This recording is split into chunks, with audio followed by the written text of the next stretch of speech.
Hey, welcome back, Backloggers. It's your boys in the studio once again and together. It's Matt, and joining me is Gavin. Hey, how's it going? And Ryan. What's up? How's the week going, guys? So we're halfway there. Halfway there.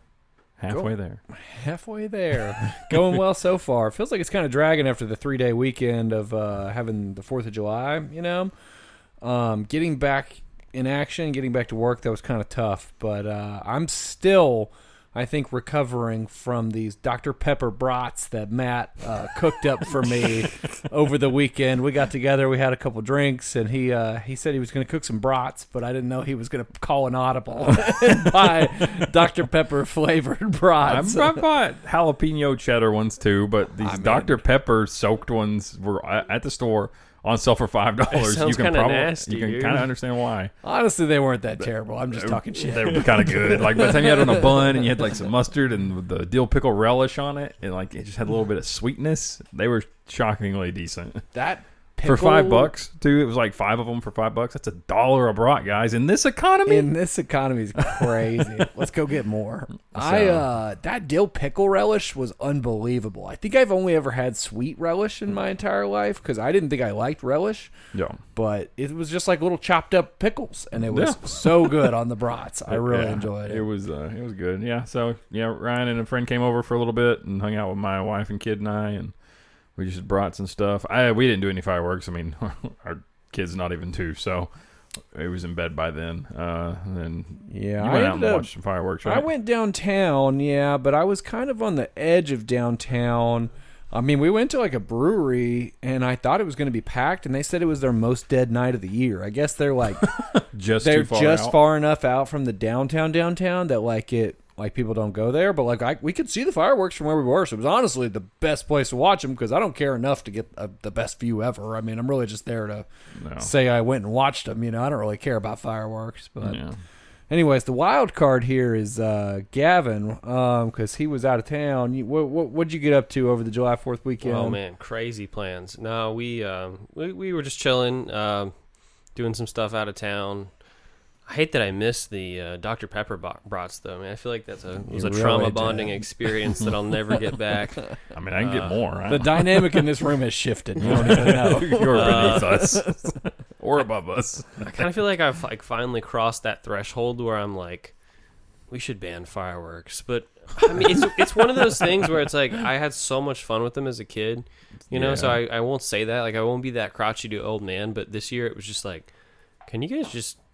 It's 12:30, man. I'm gonna go to bed. It's after midnight. I did feel that in my bones now with like a kid trying to fucking keep him asleep and stuff, and just explosions going on outside. That. So he actually slept through everything, so I got lucky.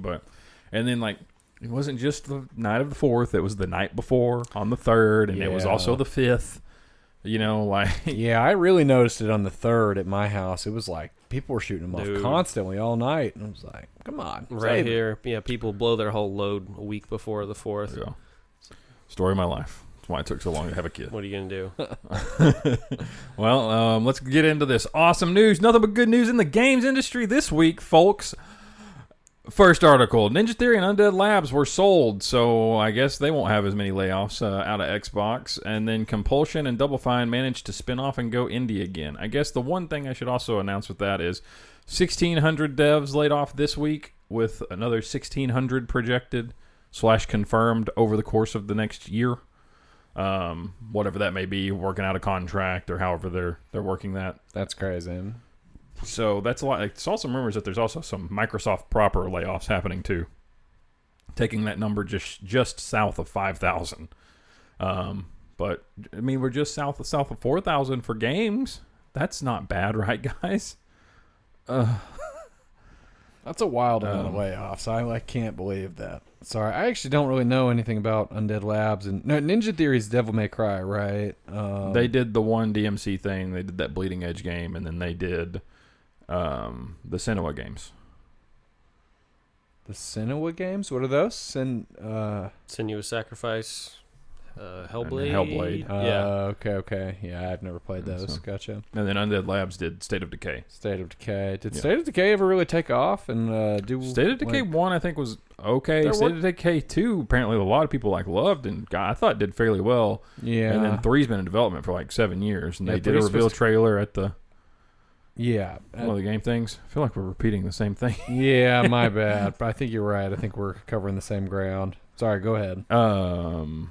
Yeah, so I don't know what the layoffs still had to look with them. Another thing that did happen is, so we talked last week, IOI Interactive, the company who did Hitman and the 007 games, they didn't announce any layoffs last week when Microsoft pulled out of that contract. They did announce that they're having to close one of the remote studios and do some layoffs 2 days ago. I didn't have time to pull the numbers off of it. So there's that weird thing of those layoffs don't count in the Microsoft layoffs, right? Also, I don't know how it'll work with anyone who's sold or spins off. I don't know how that works for them either.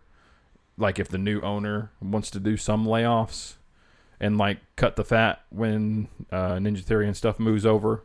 Oh yeah. So keep that in mind. This is that number's all not of these tallied layoffs in, are right? yeah, still the Xbox umbrella people. So Coalition and ZeniMax apparently got hit pretty hard. In fact, the Wolfenstein people and the Doom people. What? It's Software? reported 50% cut, and it was all programmers and stuff. And they told them the same day that DLC for Doom came out, which was yesterday or Tuesday yesterday or Monday.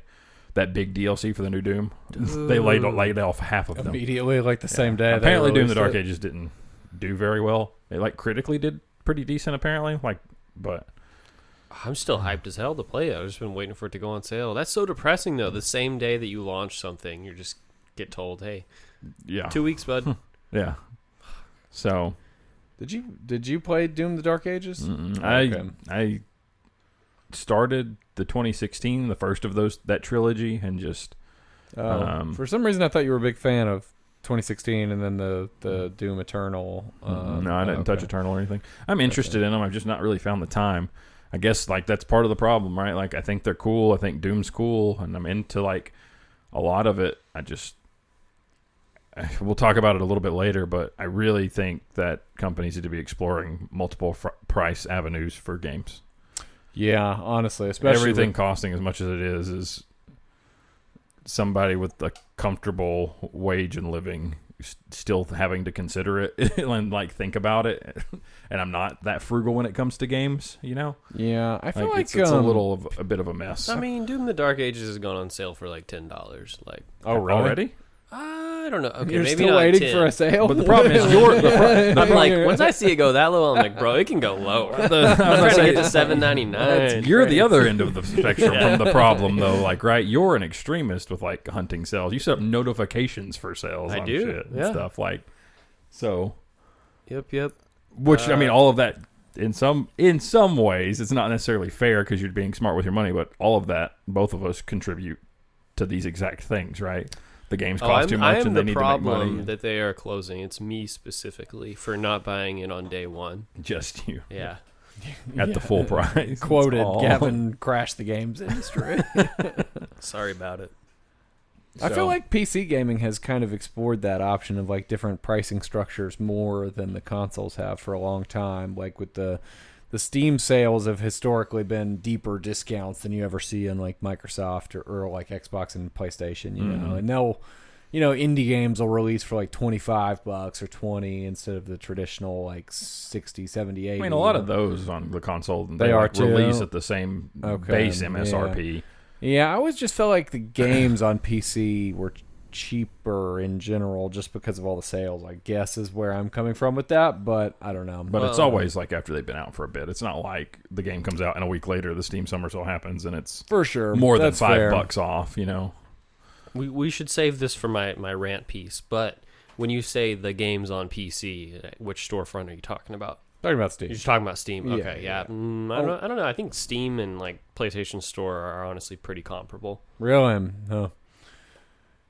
I would definitely say both of them are better than like the Nintendo situation, But I mean, For sure. they're just known to not discount their prices. That's just been my anecdotal experience with Steam and PlayStation. Steam probably runs more frequent sales. I think you're right about that. Well, the Steam sales also over the last few years, I feel like have gotten less impressive. I feel like they used to be like. They used to be. I remember. They used to be deeper, and all the memes about Steam taking all your money. Yeah, and PS discounts didn't used to go as deep, and I feel like they're better nowadays at actually like discounting things. So I don't know. I could be wrong. Feels like maybe that would be why they're meeting in the middle. But anyways, I've taken us on a tangent. Yeah. So I guess the next thing, to not harp on layoffs too much, but also. Not that I expect anyone who got laid off to listen to this, but terribly sorry for that situation. It's got to be a nightmare. So, and hopefully none of us ever experience what a layoff's like. Yeah, no, absolutely. That's terrible. That's a lot of layoffs. It's so depressing. Yeah, I mean, how do you even be competitive in that market up there at that point? You said we were teeing up for this to be the largest layoff in gaming history, right? Yeah, and it might still be. I don't know if I've seen a number that big. Usually a studio closure is like 500. But didn't Microsoft do something similar like literally last year? Wasn't it a similar amount? I don't know. That's the sad part is the news cycle we live in. Everything becomes mundane, even though it should be shocking. Yeah. So, now to pepper in some actual positive, Blood of the Dawn Walker got a lot of previews by press, and everybody seems pretty positive on it. It's made by a lot of Witcher 3 and Cyberpunk devs, so it seems to be living up to that quality. And then I did see stuff about the day-night cycle, like the time cycle. So like every activity, every time you do a mission, it's essentially an hour of the in-game time, and it progresses through the day and night. That's cool. You kind of have, I think, the 24-hour clock. So like it's not like a continuously moving time clock, but every like time you choose to do something, it progresses. That's cool. Yeah, it's like the Persona system. Yeah, that's neat. Yeah, no, it seems really cool. I love that because it kind of, in these big RPGs, you can kind of get analysis paralysis. But if you just are like, hey, I can only do 3 or 4 quests today, like I'm going to pick which ones seem the best, and the other ones that I miss out on, like that also generates an interesting story and experience, hopefully. So I think that sounds great for non-committal people like me. Well, hopefully it also adds that level of like strategy of like, oh, I need to do this, but it's going to take 3 hours, but in 2 hours is nightfall, and there's the whole vampire piece, right? And I need to like go out and I need to eliminate this vampire sooner rather than later, because maybe if I wait, he's going to like kill somebody else that's pivotal in some way. I don't know how much that's explored in the game yet, but I like the thought of that being very explored. Yeah, the previews I was watching also said for a lot of the decisions, I don't know, I think some of the content creators and press were given access to, like, maybe it's just the prologue. I'm not sure how much of the game. But for a lot of the quests, there was, like, an option to do it, like, during the day as a human or at night as a vampire. And so you kind of have some decision over how much you play as a vampire versus human. And I think it affects skill trees and progressions, and it also can affect the way people react to you in dialogue. Like, if you choose to do more vampire stuff. I'm sure you'll be like more vampiric looking and stuff, because that vampire that turns that dude in the trailer's evil as shit looking, like an evil vampire, but you can be like human and do stuff in the day. I guess maybe the turning process is based on how much blood you consume and that kind of like, I don't know what that mechanic is in this world. That sounds exciting, really cool. Yeah, that's a really cool idea. I did see also, like, if you're not like, if you haven't fed recently on like enemies or whatever, and you are going the vampiric route, like you can just get some like random pop-ups in dialogue, like where you just be talking to people, and like you'll go to like click on a dialogue option, and it'll just change to like randomly like bite their neck or whatever, and you just like, oh, I was just trying to have a normal conversation, like eating their face. But my hunger took over, and now I'm just I like the thought of it doing it that way though, like clicking it, and there's only maybe like some just little like, tail, or it just fucks you, and you just like devour somebody because the hunger overtook you. That's a crazy idea for a gameplay mechanic. That's awesome. Yeah, hopefully that's in there. If not, then we just gave up some good for the next one or whatever. So another kind of bit of good news, just because it got out of the super busy week, is the Onimusha Way of the Sword game is coming out September 4th, so the 25th. So that's the second time, I think, this year that Capcom has moved a release date forward. For a game, I think Pragmata was the other one. I think they bumped it forward 2 weeks. Oh, wow. Granted, the game was in development hell for like 7 years, 6 or 7 years, but I digress. Really puts a positive spin on it right at the last mile there. Yeah, it does, right? So, I mean, that's cool. It got it out of, because it was like launching right beside, same day as like Control, or the day after Control, and the same day as Silent Hill, and I think there was like one other pretty big heavy hitter they're all releasing on like the 24th and 25th. So, hopefully that gives that a little bit of room to breathe.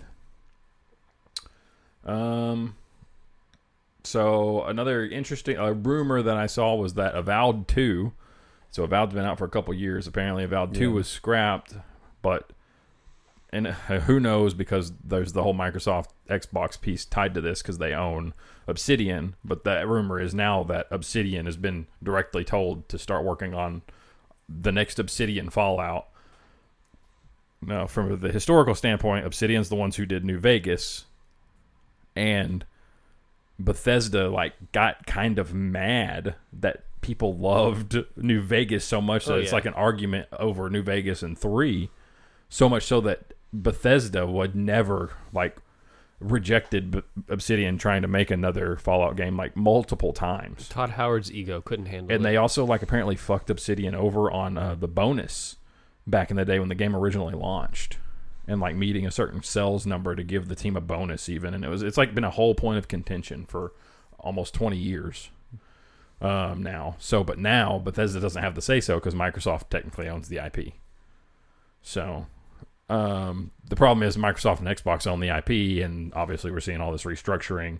They have said that they want to get flagship titles out quicker, so I don't know if the tender love and care is going to get to go into the next Fallouts and Elder Scrolls, especially after 6, because you hope it's kind of far along at this point, right? But yeah, so hopefully they don't. I mean, I wouldn't hold your breath. I mean, you would hope. How old is that video of that landscape they dropped? It's 8 years or something. Well, it's got to be crazy longer than that. I think it's 12 or something, is it not? The Elder Scrolls 6? I don't know if it's that, but it's the teaser. The original it's teaser? been longer than it had been between that teaser and Skyrim releasing originally or something like that.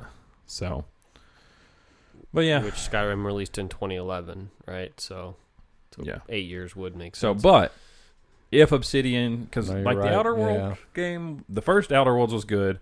I haven't got a chance to play the Outer Worlds 2. I mean, that's one of the times I wasn't the problem. I bought that game at launch and it's just set sealed. That's how far behind I am on some of my new releases. Did you like Outer Worlds? You said it was good. What would you give it if you had to give it a score?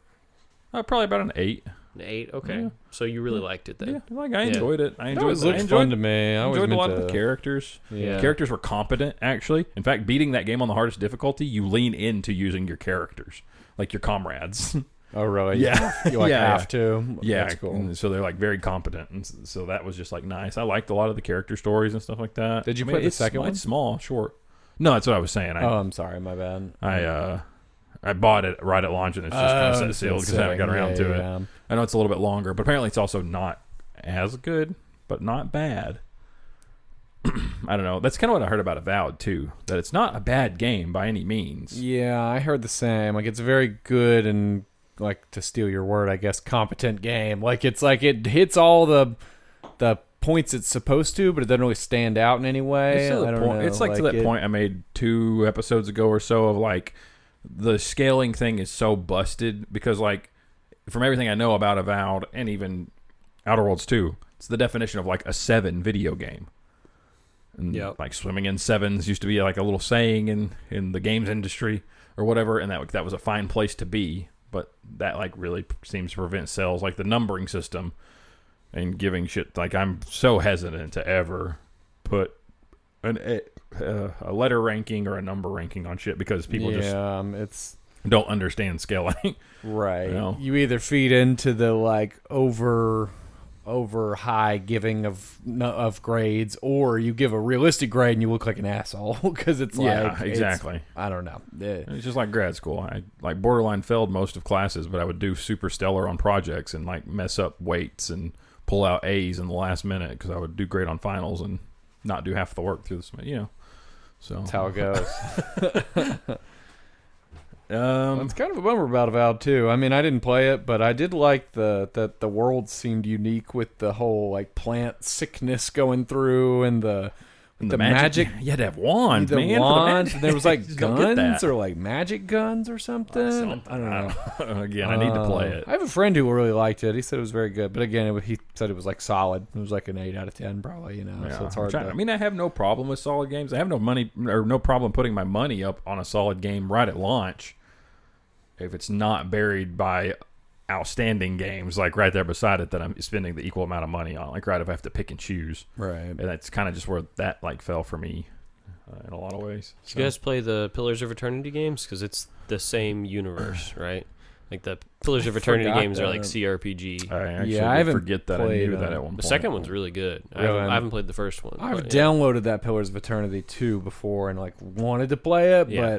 but it's always aspirational for me with those big CRPGs. Oh yeah, you it's know? it's Like, backlog bait. Like it's yeah. a 60-hour affair. right. Yeah, Gotcha. So Just Yeah. funny. 60 hours is like kind of nothing in my mind. When it's like 100 plus, that's when I start to go, "Ooh, that's a lot." Oh, my number's 25. You're talking over 25, and I'm starting to get like clammy. I'm like, that's a long which game. is I weird though, don't because know. I really only kind of live off a 2-hour rule of like my 2-hour allotment, 2 to 3 hour allotment every evening to play games that I kind of have most nights in my life.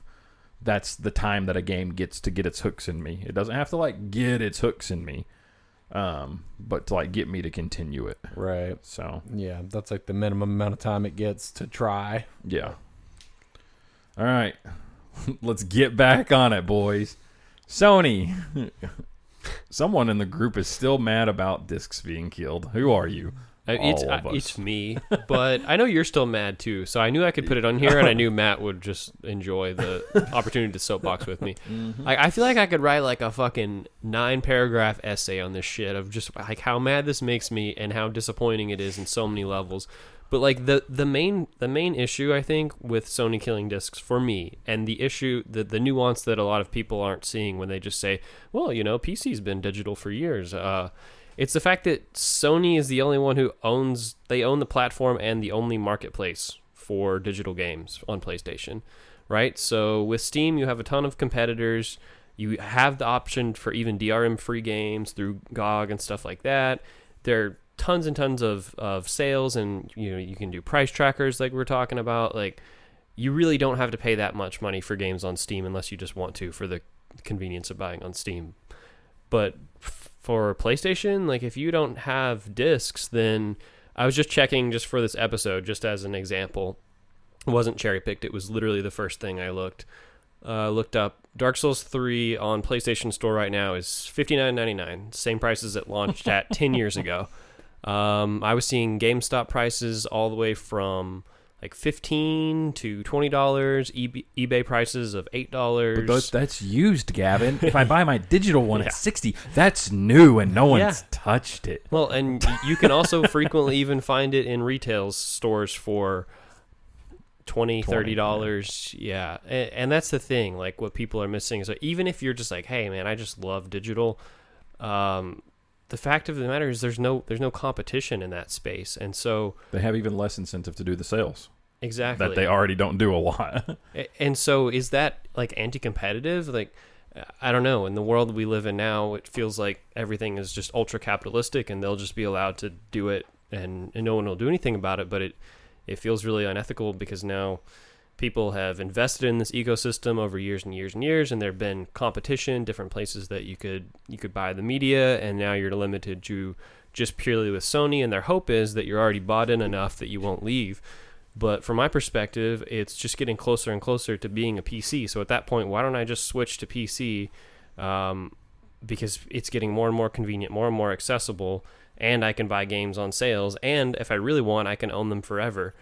And also, you're missing out on the artistic Sony first-party exclusives. Oh yeah, like Bloodborne 2. Oh wait, that's right. There were like almost 20 of those for the PS3. A good chunk for the PS4. There's been, I think, 7 over the course of the PS5's entire life cycle that haven't went somewhere else or ended up somewhere else. Rather, they did the damn PS4 and PS5 version, or ended up putting it on other platforms. So like even that argument, like you're not even really getting the same that you used to get with all the previous systems. That's true. I mean, you still have the exclusives, but like you said, they're fewer and fewer as development cycles get longer, and they get more and more obsessed with chasing, what do you call it, the Concord style Live service games, right?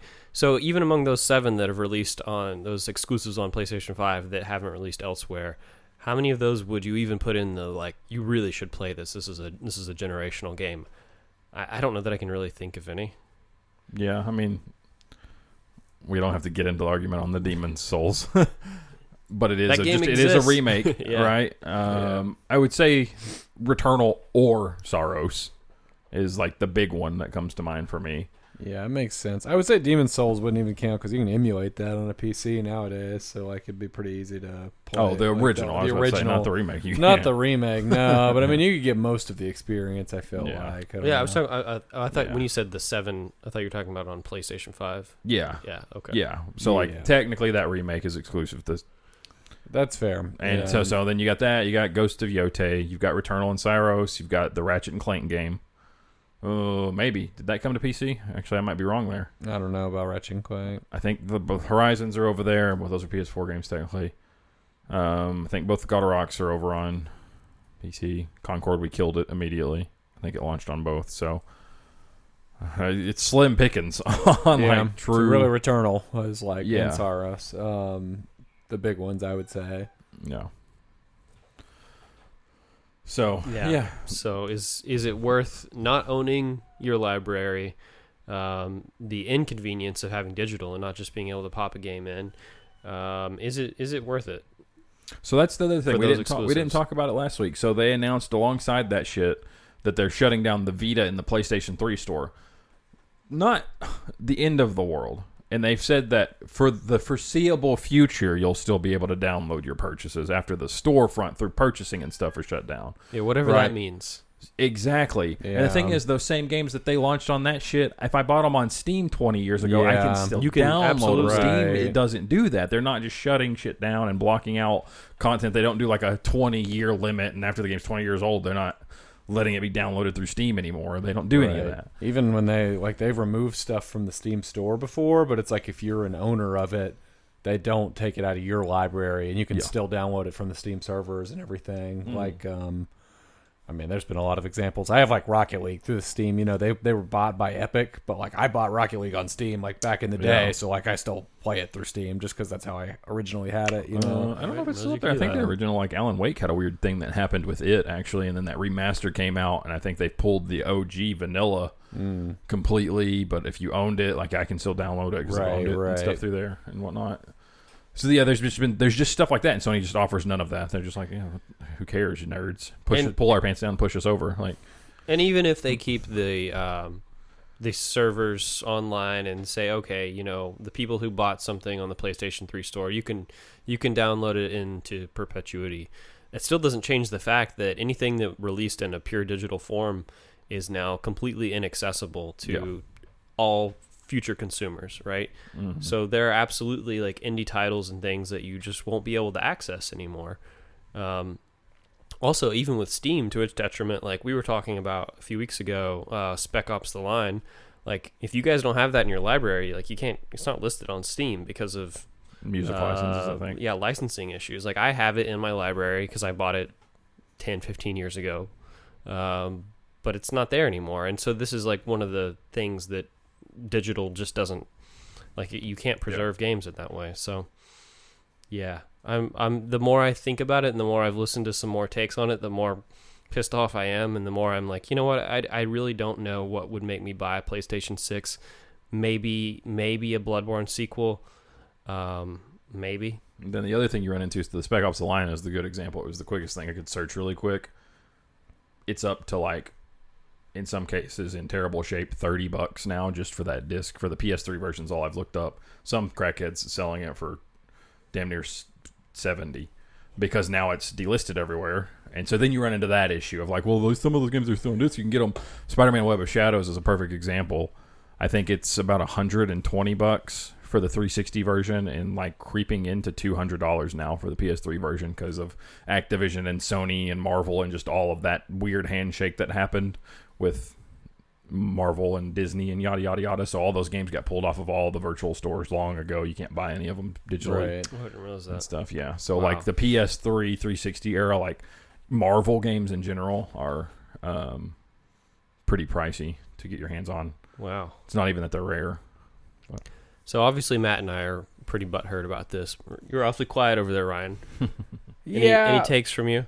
No, I mean, I don't really have any hot takes. I mean, I think it sucks. I don't know. I'm not as impassioned as you guys are about it, but like I do think it's anti-consumer, and I think the physical market, like being able to trade in your games and sell them and share games with your friends, I think is a big thing. I don't know. I do think the way of the world's kind of going digital, but you've made a really good point with like the antitrust kind of aspect of like the PS5 or like PlayStation is the only proprietor of PlayStation games, whereas like on the PC, I've never really been that bothered, even though you still are trusting like Steam or GOG or Green Man Gaming or whoever you bought your license from to not, go under and take your license with them or whatever. But at least there's other options and it's not all one storefront.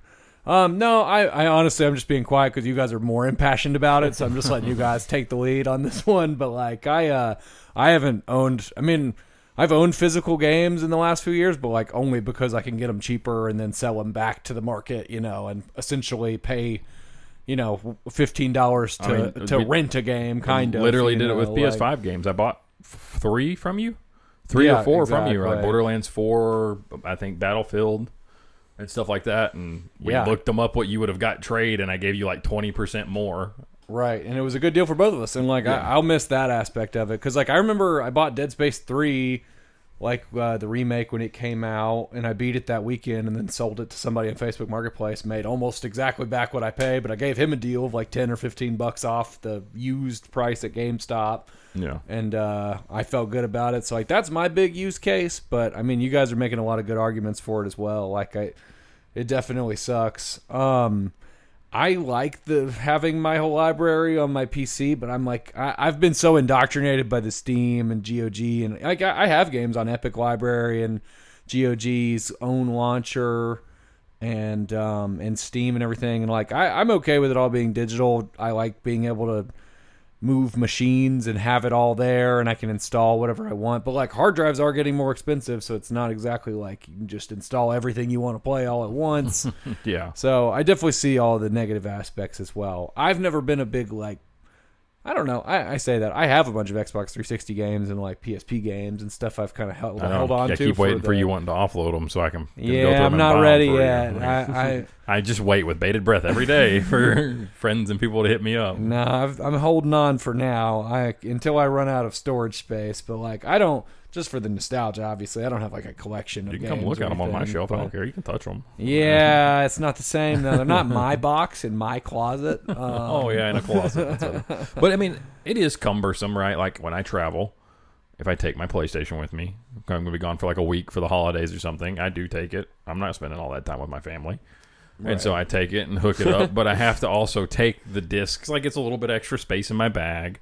Yeah, because I don't own it digitally, so I have to take the discs on top of taking the console. Right, there's that. You're taking the PlayStation 5, is that what you said? Yeah. And then like when I inevitably move out of this house, it's just an extra thing I've got to worry about. And because there's so much value in a lot of it, it's stuff I've got to do it. I'm not going to trust other people to come in and like a moving company to pack them and organize them and stuff like that. So there's like a lot of that piece that does come with it, but for the most part, because there's the whole PS4, PS5, most of it's just a key to download the game, right? But I at least get to say I own a lot of my games. For sure. It's been forever. Like, yeah, I mean, until they push a software patch at some point that disables your ability to run the games on their console or something. I don't know. Anything can happen, I feel like. I mean, not with like those. I point to like my retro stuff. Yeah. You own those for sure. Yeah, that's what I'm thinking like PS5, PS4 discs. Like we just saw the PS3. I don't think they can. I mean, it can ship that way, right? But in which case, I've already read reviews and I know, and I'm not going to buy something like Crimson Desert, which doesn't boot without a day one patch. But are you talking about like somehow the publisher could ship a patch later on? in the end user agreement or whatever, like they can just like brick your consoles. That's what I'm talking about. I'm saying I'm can. sure Sony could push out an update tomorrow that's like, if you download this update, like you have to download this update if you want to stay connected to our servers, and it like breaks your, like they could like turn off access to your game because none of the discs contain all the data anymore, right? So like for the most part, yeah. You could play offline if you turned off your internet and it's not an online only game, for sure. You do own your games in that case, I guess. Yeah. No. I don't know. I'm not worried about, or I'm internet connected and like less worried about that than you guys are. It is a valid concern. The funniest thing is like I do worry about game preservation a lot, which a lot of people preach on, and I do think that's important because I do think their history just the same as books are, truthfully. For sure. I don't worry about the internet thing as much anymore. My family is from the brokest part of Arkansas, and high-speed, reasonable internet is cheaper than it is here or there. Right. That's not even like looking into like the specialty options like a Starlink or something like that. I almost feel like game preservation is like easier from an emulation aspect, though. I mean, like I don't really worry about it because there's like a pirated copy of like every game ever nowadays, like, you know, an Internet Archive or whatever. I mean, that's probably not the best way of like preserving games, but like it's a good point, but at the same time, all of that is technically illegal. Yeah, technically, and that's why like random emulation sites will be super successful and hyped up and then get shut down. Right, that's true. The companies will decide to go after them. Yeah, is there not a? I almost think, isn't there a Library of Congress copy of like a lot of games or something, like ROMs that are like like? So that's it used to be if you submit it right? to submit something to the ESRB, you have to submit. I think it's technically through them. You have to submit like 2 copies, and it's like 1 copy that stays forever sealed in like their vault of like every game ever since they became a thing in the mid 90s. And then obviously the copies that I guess they use for like the reviewing, for the content reviewing, right, to then set the ratings. Interesting. I didn't realize that. There's the biggest heist of my night. Trip into that vault. Yeah. Oh man. Yeah. That's it. That's my heist, guys. But Ryan, you did mention that the Don't Kill the Disc petition that's reached over 165,000 signatures. Sounds cool with that number, but that's really nothing compared to the amount of people that play games. And also, I was thinking it sounded kind of. I put it on there to talk about, but like that's really not that many signatures. And one of the signatures, I think I've probably signed another one. The problem is there's probably several where somebody started them all at the same time in response, right? 2, I'm like one of those people, like I'm not even really convinced how much like change.org petitions and all that shit matter. Right. It's more of like keeping the pressure on from the consumer. Yeah. Vote with your wallet. Yeah. They have, I think I read 500 million monthly subscribers. So yeah. PlayStation or I have been seeing people. PlayStation went radio silent on social media for almost 6 days. They posted about a new fight stick and the new PlayStation Plus games. Excuse me. And all the comments are just like the elephant in the room. Play has its limits, apparently, just bombing all of their like social medias with all that stuff and just keeping the pressure on from that angle, which is very important in today's day and age, regardless if you're on the social media or not, like right, that platform. I mean, isn't it crazy that we didn't get like I don't know what Sony would have done in the past, but maybe some kind of video or some kind of like announcement event, and now it's just like, hey, you wake up and there's a blog post on PlayStation apparently that says... they also blindsided the developers with this, like a lot of their close partners, and so there's like rumors fiasco. The truth will never come out, or it'll be 15 to 20 years before it does. When you were turning on the PlayStation 5 last week or 2 weeks ago, it was like GTA 5, and it was like had a whole like thing it was doing. This announcement happened in 24 hours. I don't even see that on my PlayStation anymore. The PlayStation app had changed its background to where it was like a palm tree and the color theme of GTA 5. The day after that announcement, it's back to the normal PlayStation thing. So everybody's like thinking that Rockstar was like, nah, pull the marketing, like calm the marketing down, because people were starting to immediately try to blame like Rockstar on like leading the charge on Sony killing the disc, because the whole GTA it is kind of associated in my mind, honestly, because like they announced it, and then immediately PlayStation was like, "Well, while you're at it, no more games at all." The other thing we never touched on is this was also like within the same week of like 500 movie purchases getting completely stripped from people's PlayStation accounts. That is the analogy of what you're talking about, of someone just coming into your living room and punching you in the dick and taking your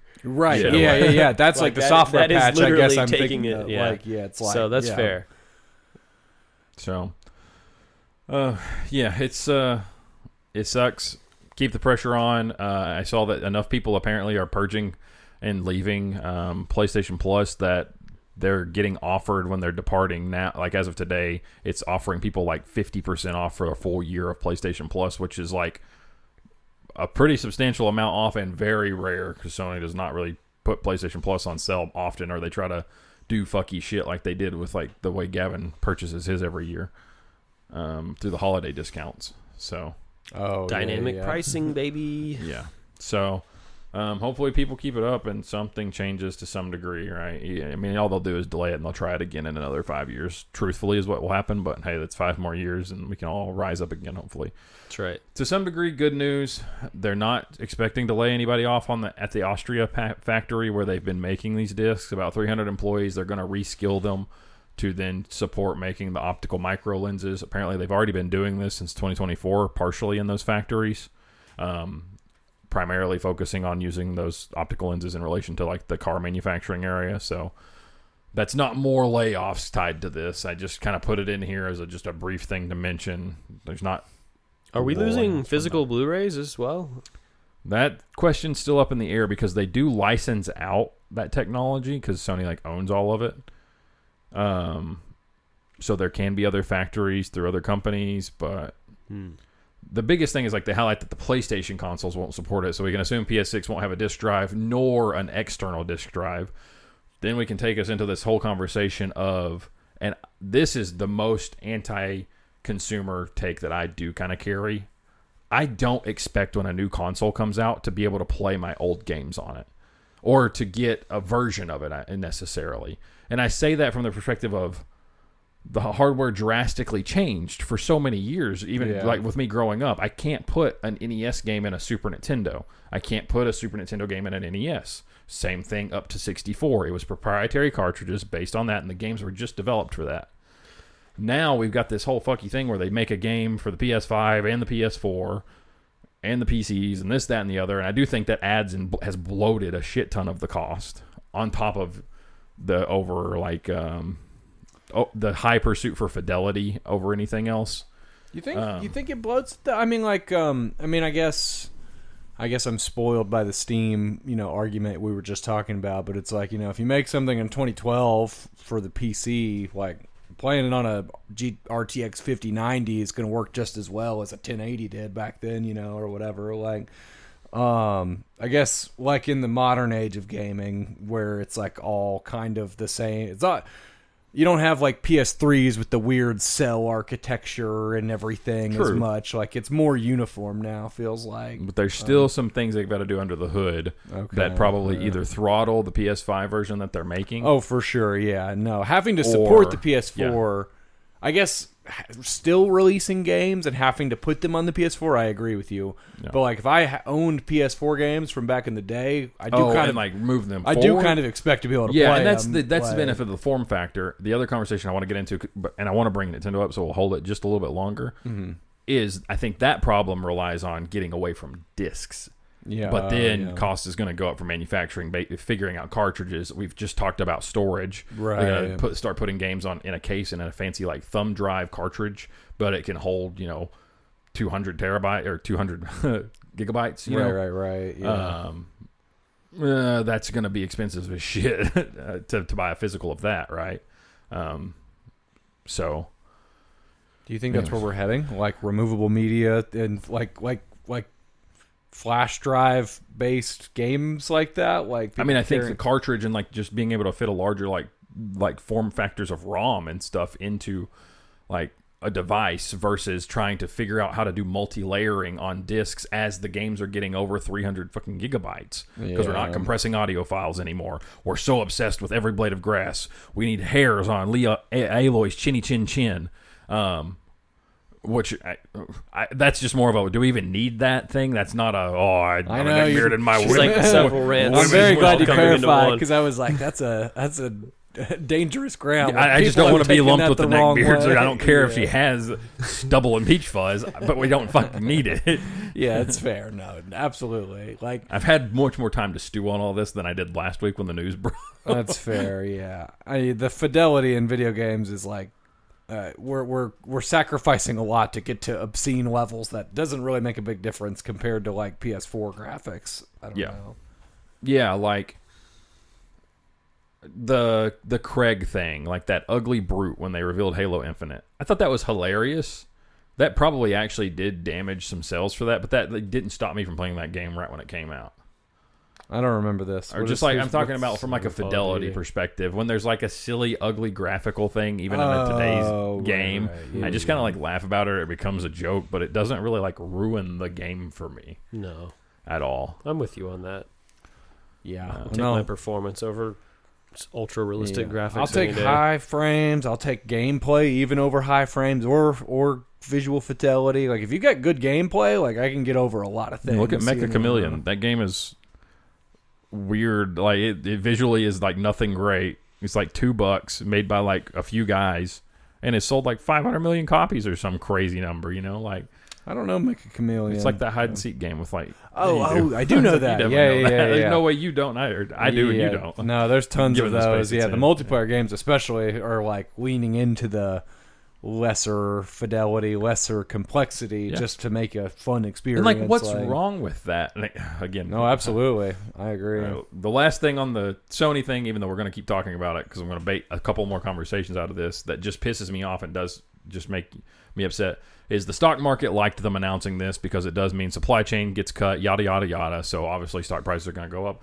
But Hiroki Totoki, the president and CEO of Sony, sold off essentially $4.7 million of shares like 2 days after this announcement because the stock went up and he made some bank off of it. And I'm just calling that out because I'm so fucking tired of this fucking bullshit in this goddamn country with this shit. Or like, So yeah, it's like the way of the world now, right? It's crazy.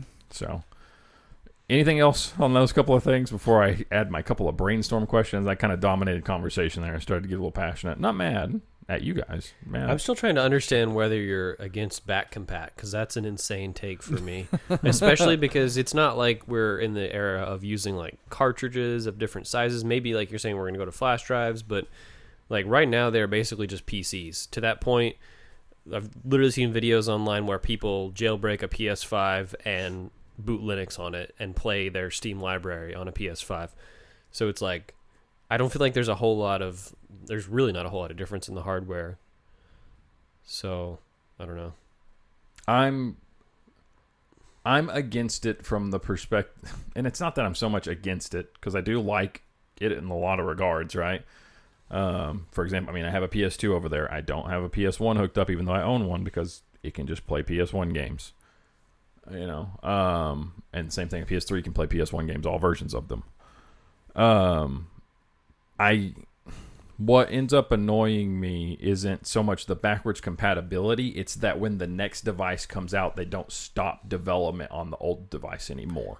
Yeah, that's fair, but that's a different thing, man. They kind of link them. Yeah. So I may have blurred the lines too much there. So backwards compatibility, okay. All right. But like a 1 to 2 year overlap, which is kind of what it's always been with since like disc-based media has taken over primarily for what games are on, is fine. But then we've got to let old hardware go to some degree to push the limits. And I feel like it should inevitably, if you're actually putting your money where your mouth is and making games properly and figuring out how to get games out in a faster manner, a more reasonable manner, not maybe focusing on some of this arbitrary shit we just ranted about, we'll probably push some of the hardware sales, right? So we'll just use AI to develop games faster, and we won't have to support the older consoles. There we go. Because try to back me into a corner to say, use AI. It's not going to happen. Matt Pro AI confirmed. Yeah. Okay. So what's our brainstorming questions? So, I'm gonna what's guess the best you have answers. What's the best outcome or solution like to this whole fiasco? Do they pull a what is it? Rockstar previously with we'll do Red Dead 2. It comes with an install disc and then the game disc after the install is happening. So we have essentially 2 discs in a game. Figuring out how there's like a way to do multi-layer apparently on a Blu-ray. Is there an option to shift to more cartridge-based types of media? Don't just necessarily lock yourself to thinking of, Right. But like a Switch cartridge or maybe a slightly double the size form factor, to where they're essentially small SSDs that come loaded with a game on them, and they would put some kind of encryptions and things in place, right, that would prevent them to be able to be wiped and then used as SSDs. The counterpoint to that immediately, though, is that we're in this whole fucking nightmare of even storage is expensive and at a premium. Yeah, and so then that'd be putting more pressure on the market, more demand. Yeah, raise the prices even further. So yeah, what's the best outcome of this disc fiasco? It's really just prolonging them doing it. Well, they say they're going to support it for another console generation, but with the caveat of like PS6 will be the last. Even if they put it out front, I think that would help. If they just said PS6 will be the last PlayStation platform that supports disc-based media. Yeah. We know it going in buying it. We know what to expect kind of through the generation, and we know when information for PS7 starts ramping up, we don't even have to have the conversation anymore. So you're saying give us a 1 generation lead time to maybe that's the answer, right? Yeah. Because we're also going to end up in this weird situation. Are they going to just start making PS6 games? Oh, and not disc stuff, or it's only downloads for PS5? Are they going to do a cutoff? I think all of these companies are also mad because everybody kind of held their feet to the fire with the whole we need upgrade paths thing. So I bought my game on PS4, but I need an upgrade path to the PS5, and they didn't just tell us to kick rocks and be like, no, you upgraded to the PS5, just buy the PS5 version. It's kind of anti-consumer too, but that's a nice feature. But I do feel like they're pushing. Like I don't expect them to.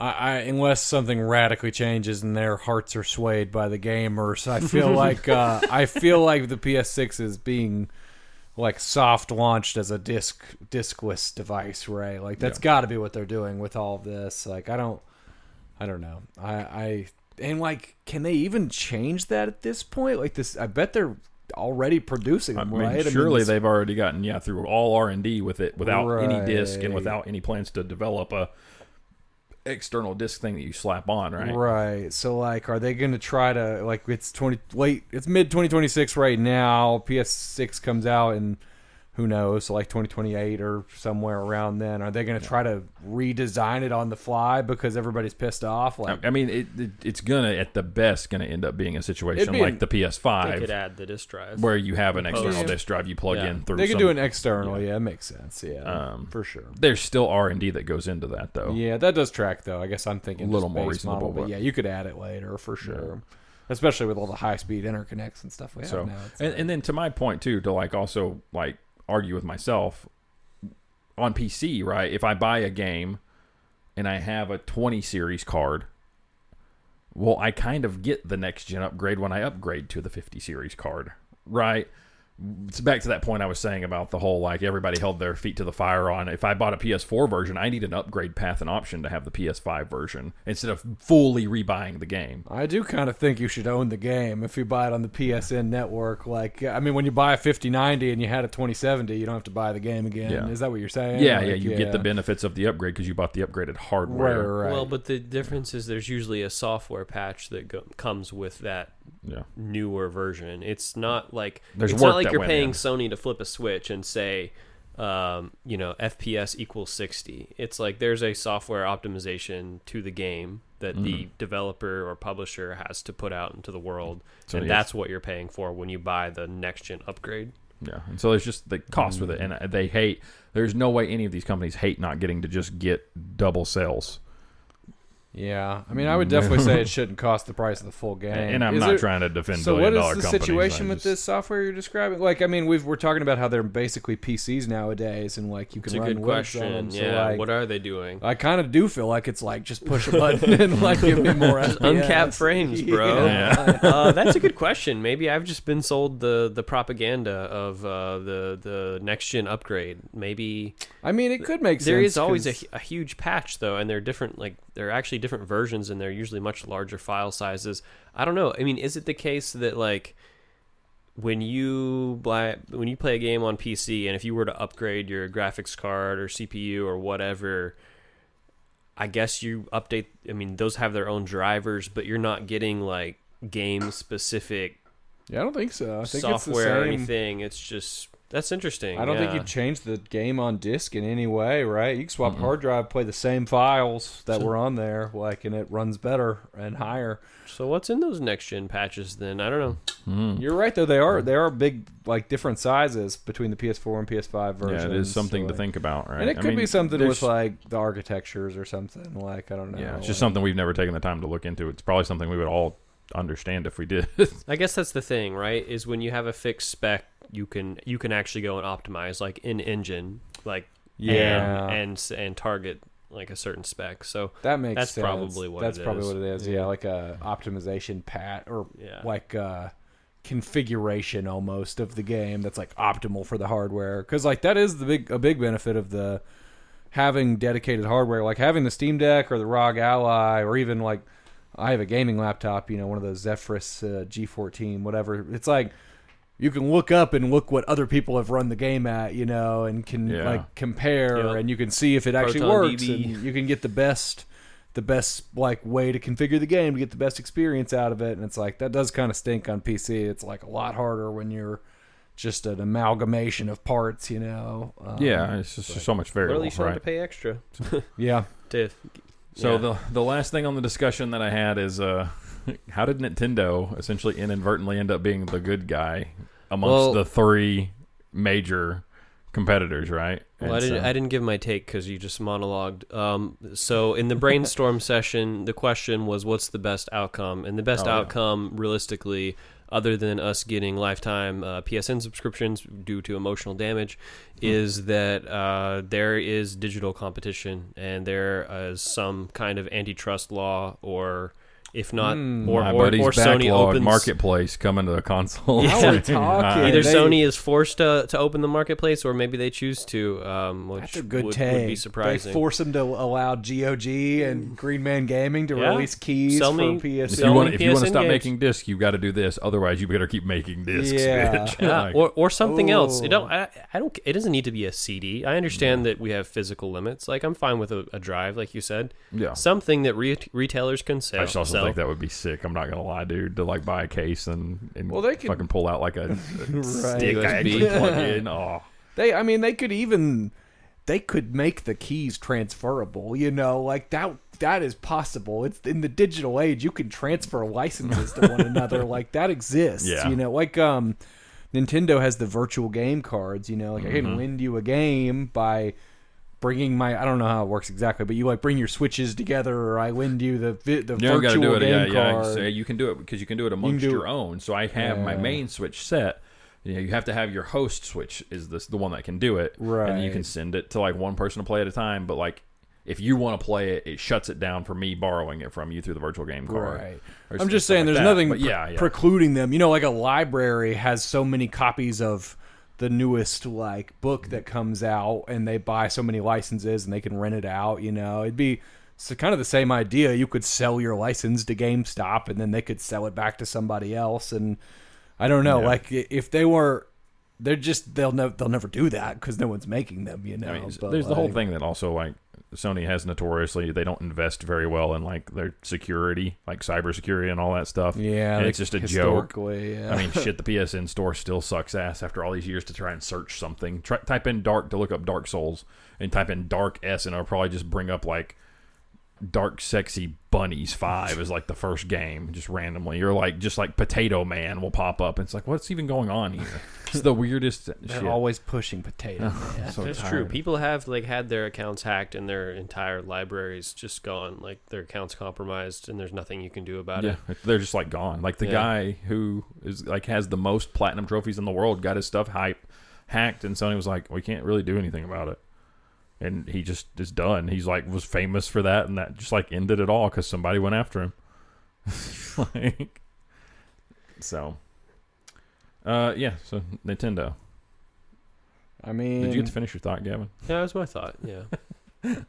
Nintendo the good guys. Inadvertently, it somehow have come full circle after here's the thing, man. Everybody also comes for the king. That's all I'm gonna say.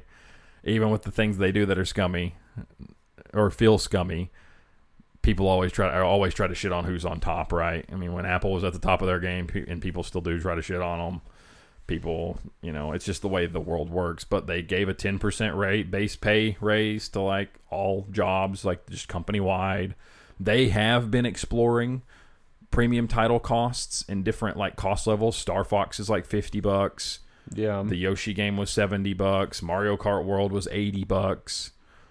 There's some that are 60, like Fire Emblem I think is like a $60 game, and those are all first party games that they're experimenting and trying to find like different levels. They're doing a difference, and they have confirmed that cartridge and physical now is $10 more expensive than buying digital, which me as a physical collector, I'm totally cool with that if that's how we need to have some of this discussion on recouping cost. Yeah. I'm not like trying to necessarily go to bat for a company that's, worth who God knows how much, right?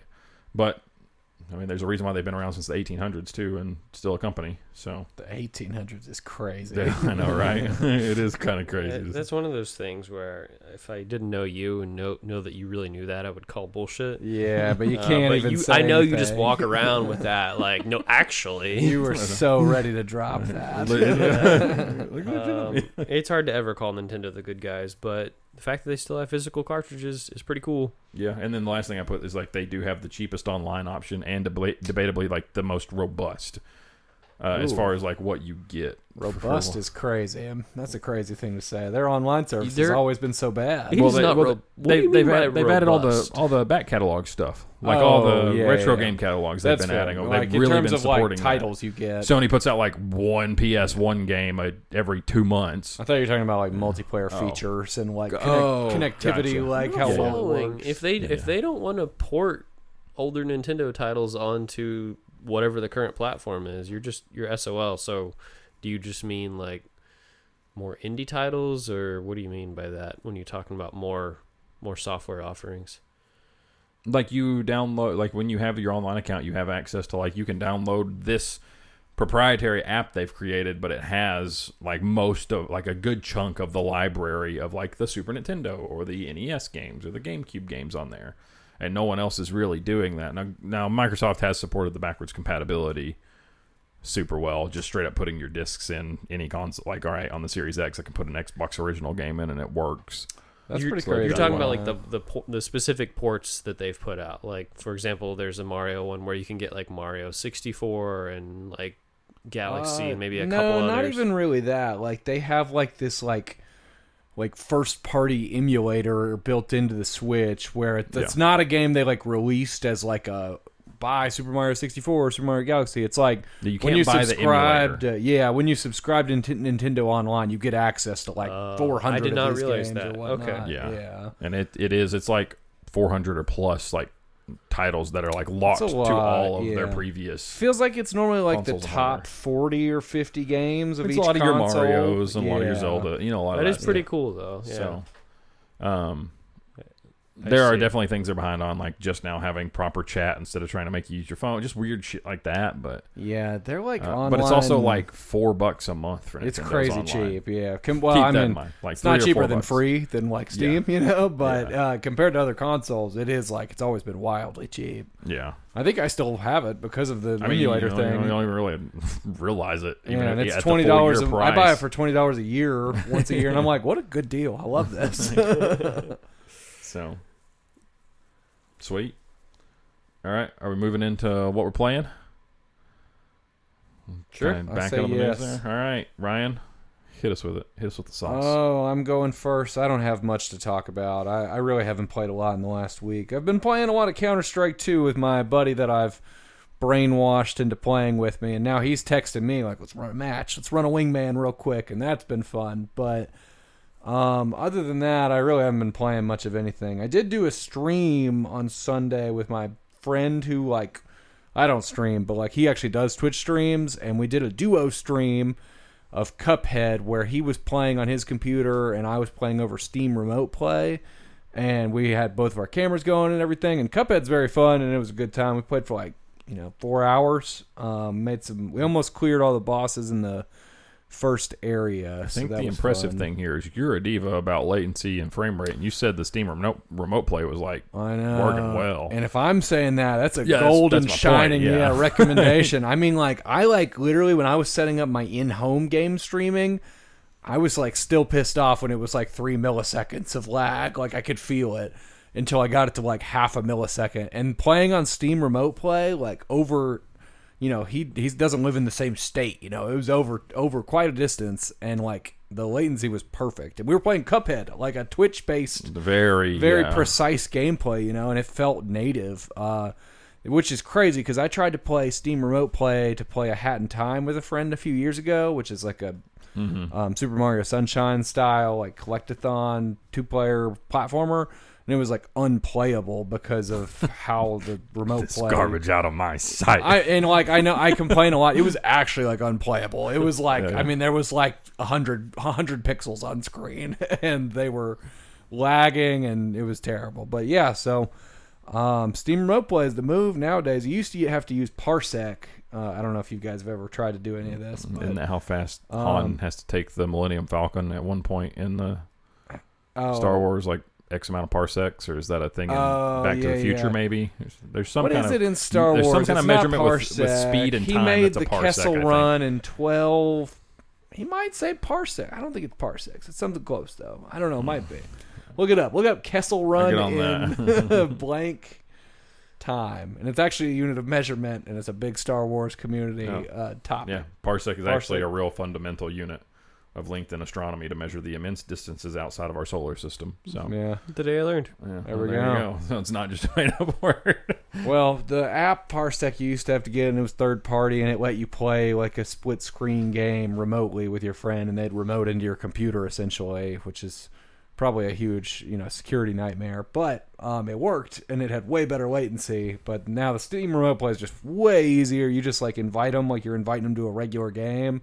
And it does all the back-end legwork on that. I'm going to let my brain shut off for a second, and I kept thinking about parsec and parsuck and trying to make a parsuck these nuts joke, and so I'll keep workshopping. You just interrupted Ryan without even having a good joke. And you don't even have it concluded? You don't have the joke? No, yeah. I'll keep workshopping it. You're banned from making dirty jokes. Mute his ass. But yeah, that's about it for me. I still have, I think I talked about Fear and Hunger 2 Termina, like I started it a few weeks ago, and I keep opening my ROG Ally and looking at it, and then I'm like, I don't know. It's too intense. There's too much going on. Too stressful. Oh, yeah. Man. So I'll come back around, but I'm kind of in a funk right now, figuring out what I'm going to play next, single player wise. So you hyped up for anything? Not really. I was looking at like what comes out in the next few months, and I really didn't see anything super noteworthy. I'm probably not going to play it, but I think it's cool that Pal World's going to 1.0. I played a decent amount of Pal World. They've survived the Nintendo lawsuits, I guess. So far. I think they won, yeah. I think they lost a bit, like a portion of it with the ball throwing mechanic or whatever. I can't throw the ball anymore. Yeah, but then Nintendo tried to like patent like capturing monsters and making them fight for you. The idea of summoning monsters, it's like, what? is crazy. Pompous asses. But yeah, I don't really have anything on my radar. The Valheim final update is here in a few months, and I'm excited at the idea of that. And then GTA 6, I'm still tentatively excited for, and it's about all I got on my radar right now. You guys got me more hyped on Blood of the Dawnwalker than I was before reading this news article about the Persona style with Witcher 3 world building and everything. That sounds pretty cool. But that's about it for me. What about you, Gavin? What are you up to? Same shit. Another week. I've been just playing the shit out of Monster Hunter still, just grinding. Gogmazios every time. I've got 10 minutes before work. I'm fighting Gogmazios. After the pod tonight, I'm be hopping on doing the same thing. What is this? There's just some. It's just like in-game monsters that like drop all this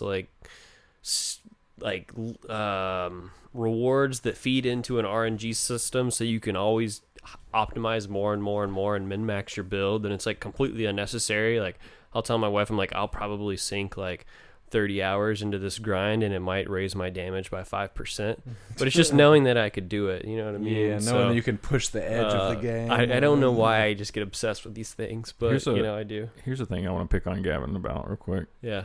So we both notoriously appear offline on like all of our gaming stuff. Yeah. But at the same time, the PlayStation now has that whole activity tracker, so it tells me like every day when I get on, it's like your friend Gavin is his activity in Monster Hunter. Oh shit! You have receipts on my habits, so you're like, oh shit, did he really put in 16 hours? So it doesn't like show you're online or the time, but it's like today Gavin was playing Monster Hunter, and it's like, well, bro, you were online. Like I know your secrets. Not that we're trying to avoid each other, really. I'm trying to avoid me. Other people in the room. I just don't see any reason to be tracked in yet another way. Yeah. You know? No, that's. I mean, I do it too. Right? Somebody wants to play, we can I chat. think I'm over a year appearing offline on everything. Yeah, I and know. I'm very much online constantly. I like broke Gavin's heart that day when we went to go play the Master Chief Collection over at his house, and you had to turn it on. You had a streak of like 8 years of not being online, and I was like, just fucking turn it on. It wasn't 8 years, but yeah, you're right. It was a long period that of was time. sad. Oh shit, that's funny. But the thing I am hyped for, I've been recently just like, it's not really news, like a few weeks ago we learned about the Dragon's Dogma 2 DLC Dark Arisen, which is funny because it's the same as the DLC as the first game, and the second game is also kind of the exact same game as the first game. They're just really trying to get this one thing right. Well, and a lot of the changes are the same changes they did with the Dark Arisen on the first game. It's very true. People complained about the things. It's kind of mind-boggling, but the more I've looked into it, like, it looks really hype. I'm getting excited about it. Like, I haven't actually played Dragon's Dogma 2 because, like, I heard the performance was really bad, and, like, there was not enough enemy variety, but I'm hoping that with the DLC and, like, being able to hop back between that and the main area, plus the game will probably go on sale, so for a cheap-ass like me, like, I could get the, like, full bundled edition. So I'm probably going to be hopping into that. Let me take your hype away. That game is one of my biggest regret first day purchases of a game in years. Yeah, well, we have different tastes. I didn't play Dragon's Dogma 1 until probably like 3 years ago. I played the Dark Arisen, the PS4 version that came out, and really enjoyed it. And then like literally it felt like I was playing the same game because I had played the Dark Arisen with some of the features missing. Because I played vanilla Dragon's Dogma 2, but now fast travel is like a cumbersome thing and a resource. Yeah, and like stuff like that. That's not cumbersome. That's a feature. That's what I'm saying. That's why I like Dragon's Dogma. That's always been like what has enticed me about Dragon's Dogma is I like the idea of a crunchy like adventure where you like can't fast travel and you have to plan your trip and like go in with that kind of mindset. But the pathing ends up just being the same pathing. Is the thing with the same enemies on the path. That does make a big difference. Scripted events, and then you can't start skipping them. It's exhausting. Yeah, if the game's I not hope built, that's a big thing that is fixed with adding the Dark Arisen to 2, because that was a huge like just bogged down, and it's hard for me to be like, oh yeah, you guys will like it, as two people who fall off a game's pretty hard, like single player stuff with like repetition. Yeah, when I played the first one though, I didn't find a need to retrace paths that much. It's like when I went out in like the Witchwood area and like, you know, met the witch or whatever, like that was like a whole foray. Like that took like several real-time days of like getting through that and like doing the quests and stuff. But once that was done, it was like I didn't need to go back to that area. So I don't know, maybe we just had different. No, there's a lot of back and forth to like the same towns. Yeah. So like having to go back into them to turn in quests and The enemy variety in 1 was lacking, and I heard it 2 was really bad as well, which is kind of disappointing because it's so cool because you have the like Shadow of Colossus thing where you can like climb on enemies and there's all this cool stuff. Like if you're like a really tiny person, like you could have like your big fighter like throw you like on top of a monster or something. Yeah, you can like vault off of their shield and they'll like bong you up. It's pretty cool. That shit's just so cool. The pawn system is one of the coolest game mechanics ever developed, and I wish other people would just copy it. Carl, but I named him like KAR-UHL or something. I guess spelled Carl really weird. Yeah. He's like a cat man. Nice. Yep. Cat man wizard. I had trouble. I haven't played any of the Dragon's Dogma games, but like I bought Dragon's Dogma 2 when it came out. Also, I was hyped to play it, but something about the world really like didn't gel with me, where it felt very like it very intentionally feels very like almost video gamey. Like you're the hero, and like there's not like a whole. It doesn't have to be realistic. It's like you are a hero and you're the guy, and like I don't know. There was something about the way the weirdest thing is also because I played again the first one right before the second one is just the whiplash of like this is the same game. This is like the same game again. That's for like a lot of it and a lot of the story, and that was the thing that got me. But another one of my buddies is very excited for the Dark Arisen too, or the Dark Arisen as well. Might circle back if the Dark Arisen changes a lot of stuff. It might be worth I love a zeitgeist. If it's back in the limelight, I'll let you know, man. We can rent each other's pawns out. Maybe there's like a disease. You guys followed that, like that the pawns can catch. No, like they that's like crazy. It's like some straight up like pandemic simulation where there's like some kind of like dragon blight or something that they like put out like a few like seeded into a few like random pawns that you could rent out in the world, and it has spread over the game's life cycle.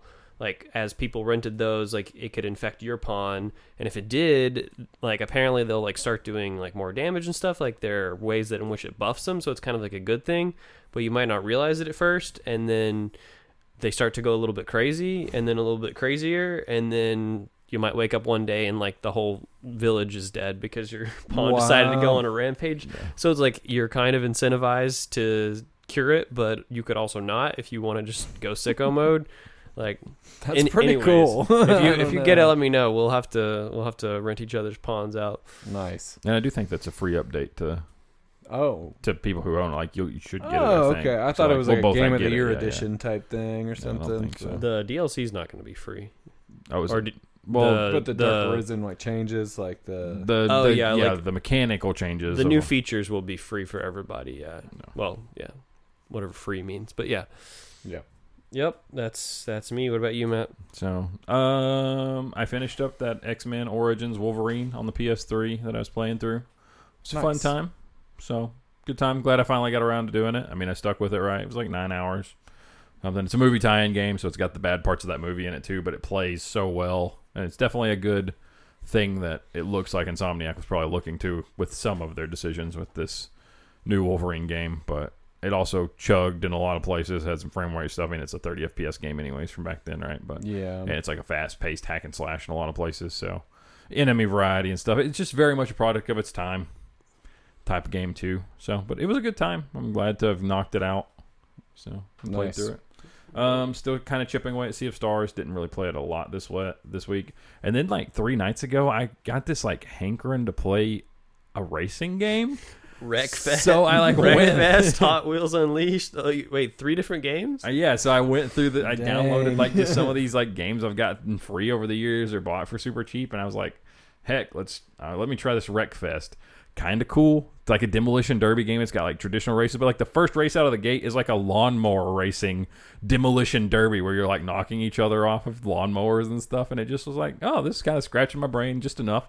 I won't beat it. I'll play these games to completion. Yeah, that's fair. You wanted to scratch an itch. Yeah, I wanted to make a car go fast, and so downloaded the Lego 2K Drive. Heard that was like super fun because they're open world, and I do like the Lego games. I kind of fell off of that one quick, and then me and one of my buddies found out we both had this Hot Wheels game, and we played it for 6 hours the other night. I stayed up until like 2:30 in the morning on a work night. That's crazy. We were just playing, running through Hot Wheels tracks like and stuff. Co-op or competitive, or it's just like co-op, and like you can just race each other. You can't even have the NPCs and the races against each just other. You two. Yeah, but we it were was just like racing each other for 6 hours. Yeah, we were like doing the like user created tracks and stuff. Oh, and that's just cool. like Yeah, crazy nightmare tracks and stuff. That's So pretty there's fun. a second Pretty fun, one. yeah. I own the second one apparently through like PlayStation Plus, and if it goes on sale, he might buy it. But I'm hoping its multiplayer is a little more robust because it was like fun. It was just like, dude, and they're like all the cars are like sick ass Hot Wheels cars, just Right. absurd looking vehicles. But it's like also scaled like a Hot Wheels, so like it'd be like a track in this room, but like the couch is a gigantic thing you're driving by, and you would. You loop and race up by the pictures on the wall. So it's just kind of a cool, fun little thing. That's pretty fun. That sounds cool. Not anything I would like be like, spend money on it. I mean, if you got it for $5 or something, and it'll be something cool because they have split screen to like maybe if Leon gets into Hot Wheels, play some Hot Wheels with Hot Wheels racing with him in a few years. That would be very fun. Yeah, that seems like a good early game to show him. I mean, like not that that's like amazing. It's like we got to show Leon this. Yeah, you're gonna love this. But yeah. So, and then, Assassin's Creed, the Black Flag remake comes out tomorrow. So, hopefully I get to hop in this weekend. Reviewing pretty well. Across the board seems to run well as well, which is a good thing. Yeah, that's pretty hype. And you did play the original Black Flag? A lot. Okay. It's like the only Assassin's Creed I've played from beginning to like full end. Did like all the in-game stuff, I think. I think I got all of the achievements on Xbox One is what I played it on. Wow. Okay. So, I've not committed that much of my time to any other Assassin's Creed game. So, cool. Yeah, that's hype. That is hype. I think that's it for what we're playing. All right. Well, Ryan, let's go ahead and take it away and get this game going. All right. Sounds good. Moving on to our special segment. So I kind of threw this together haphazardly and in a rush, as is tradition. I feel like I don't know how it's gonna go, but I have a name for it, and the game we're gonna play is called Playtime Panic. And how it's gonna work? You're about to touch us. Is This is not an adults only podcast, Ryan. It's about to be. Lock the fuck in. Things are about to change. Energy's about to get real weird in here. So we're gonna play a Family Feud style like guessing game. You guys are gonna compete, and what you're gonna be guessing is, I'm gonna give you a genre of video game, and you're gonna try to guess my top 5 Playtime games in that genre, and I've normalized my play hours so that if you take those 5 games, the total amount of play hours adds up to 100. So it's just like a Family Feud style game where there's so many points stressing out about trying to So it's find percentage a game of that I top wouldn't win. 5. Got it. To what? You're stressing out trying to find a game complicated enough that I can't just win it. So, well, it's real easy. I'm going to give you a category, and you guys are going to ding in. I think you're going to have to actually race to ding the first one, and then, I mean, I guess we'll just, I don't know if you want to do it like you ding in, and then if you get one from the list, then you get to keep guessing until you don't get one. Have you ever watched Family Feud? I don't want to say that too much. I know guess, Family Feud for very IP well. reasons. So it's the same game. So we just need to establish: are we dinging when you ask the question? Yeah, be dinging so hard. And then if you got it right, you keep get going one. You keep going, until and he I gets to miss. steal if you miss it. Yeah. Right. So All it's not right. that Are you ready to keep complicated. score? That's a lot to Oh, I got it. track. No, I got it. Okay. I'm Are we good just with- saying Let's ding, go, or are we man. raising our hand? I'm gonna be dinging. We'll just say ding. I want you to ding. Dong. Personally. Okay. More of a donger, not a dinger. So you get negative points if you ding and you don't get it, or do you just let the other person the steal? other person would get to steal, right? They'd get the guess. Yeah, it just and then automatically is a steal. Yeah. And then so it's back and It forth. doesn't seem punishing enough, but okay, got it. I can make it I harsher. have a sword in the closet. Give it to him. Yeah. I need like a 10-minute run back after every missed question. That'd be good exercise. I like it. So the only caveat is I couldn't get my PSN numbers. So these are all from Steam, and Epic Games and Xbox PC version. So all of my PC Play stores, I tried to aggregate the numbers.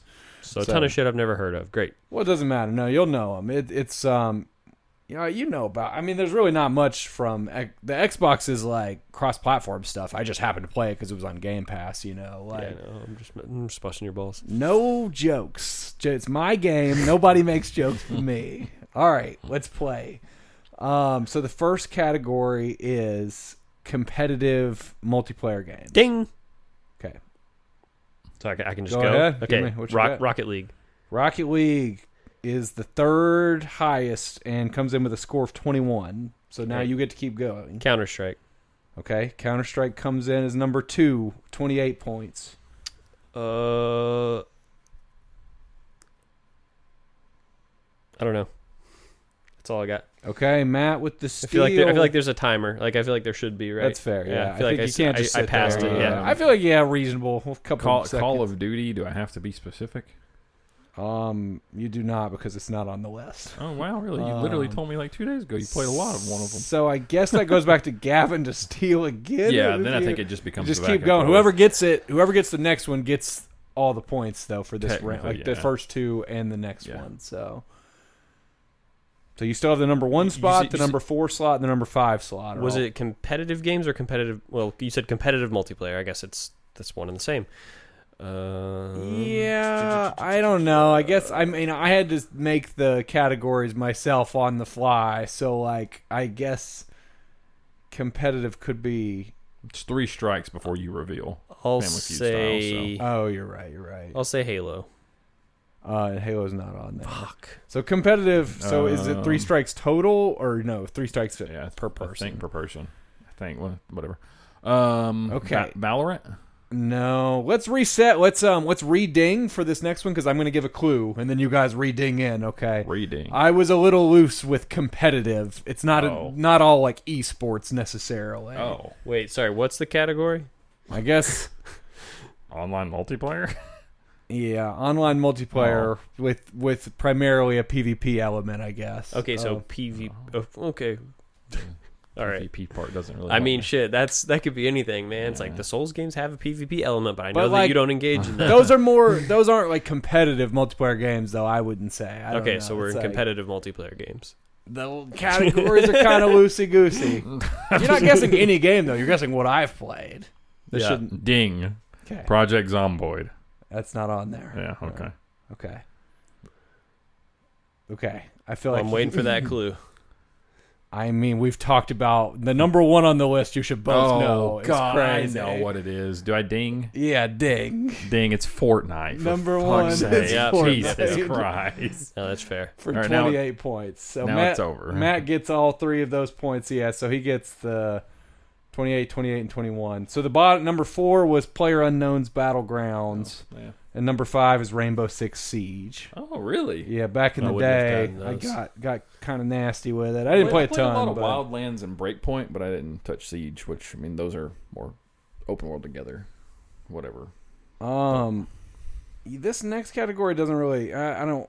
I'm actually just gonna skip that one. So what are the standings? I don't know how many points I had. You're gonna make me tally it on the fly. Fuck You yeah. have 0 points. I know how many is that. He stole all the points. I by got getting- 2 categories. Yeah, but it's whoever. If you don't get all 5, you don't get to keep. Oh, this those game is points. bullshit. No. Yeah. Have you ever Family watched? Feud rules? It's yeah. just the rules of the game, man. I I don't see. know. It's I got like almost 70 something or whatever, right? You said it was like 28, 20. Well, we'll go. I'll do this category, even though it doesn't really make sense for the format, but it'll be fun. So the next one is From Software Games. Okay.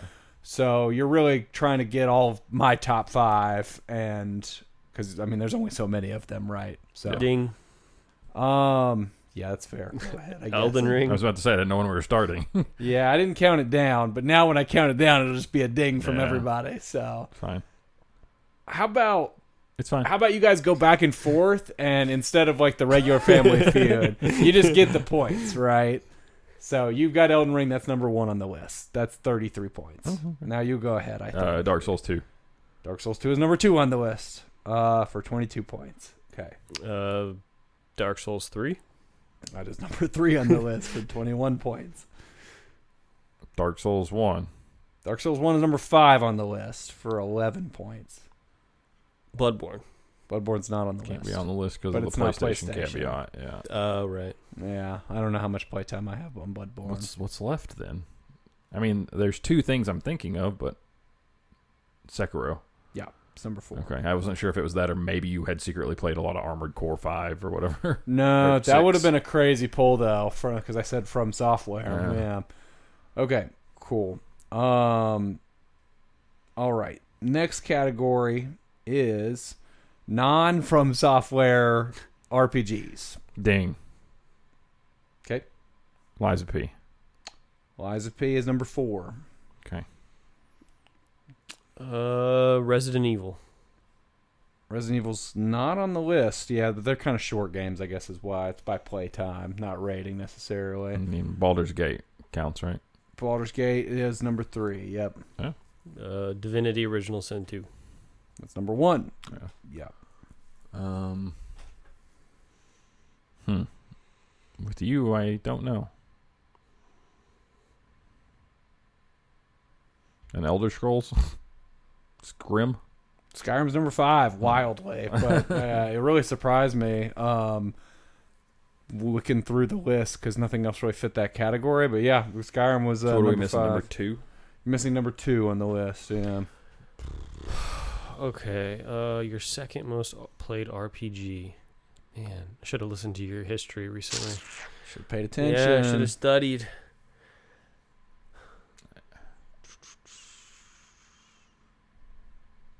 Could have just made it a quiz game on how well do you know me. Yeah. Pretty much How it good of is. a friend are Yeah. you? I don't know, so I'm just gonna say Fallout. Not Fallout. No. That was the next thing. I Fallout was was actually thinking. number I knew 6. You played Yeah, a good well, chunk Fallout 4, weirdly, but I played Fallout 3 on the old OG Xbox 360. So in New Vegas. Oh, I don't think Expedition 33 is long enough to.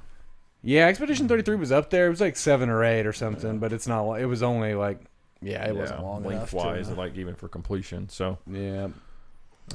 Okay. Hint time and re-ding. You ready? Sure. Its successor has already been named on the list. Oh, ding. Oblivion. Divinity 1. Number 2. Precisely Divinity Original Sin 1, because I guess there is another Divinity game. And Divinity is a different franchise. Actually. Bucko. It's actually the same franchise, but there are 2 games before. Finally, you guys are Original acting Sin like games.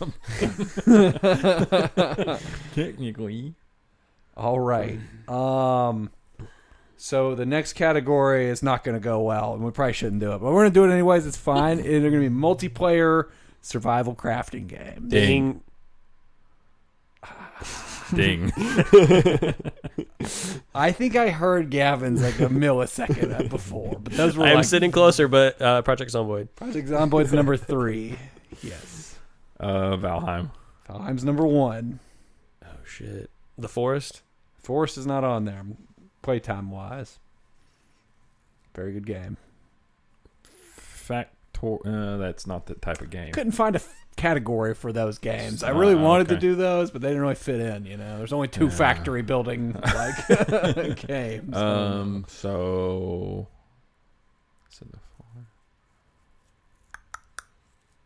Oh God, I know. World War Z. Not World War Z. Minecraft. No Minecraft. It's another one- it's I another guess one. I didn't. I don't know how much I've played Minecraft. Bro, you cheated me out of the points there, No, man. I I know Minecraft's in there. It's honestly, I really haven't played very much Minecraft. to be You really honest. haven't? Yeah, I thought you were a no. big Minecrafter. No, I mean I played it a little bit when I was younger, and I got like into it for a short period, but like I didn't play a ton of hours or anything. I never got deep like that. But, Okay. these other ones, there's one on here I think you guys should know. The other 2 we'll probably just have to let go. The other one's definitely a zombie one. I've feel got like. one more guess I feel good about. Okay, yeah. Well, I'll just I'll call let- it whenever I'll we're let Matt shooting give in the it a dark shot. because I don't want to waste time. It's not going to be 7 Days to Die, though I could see you getting into that or back in the day. Oh, for sure.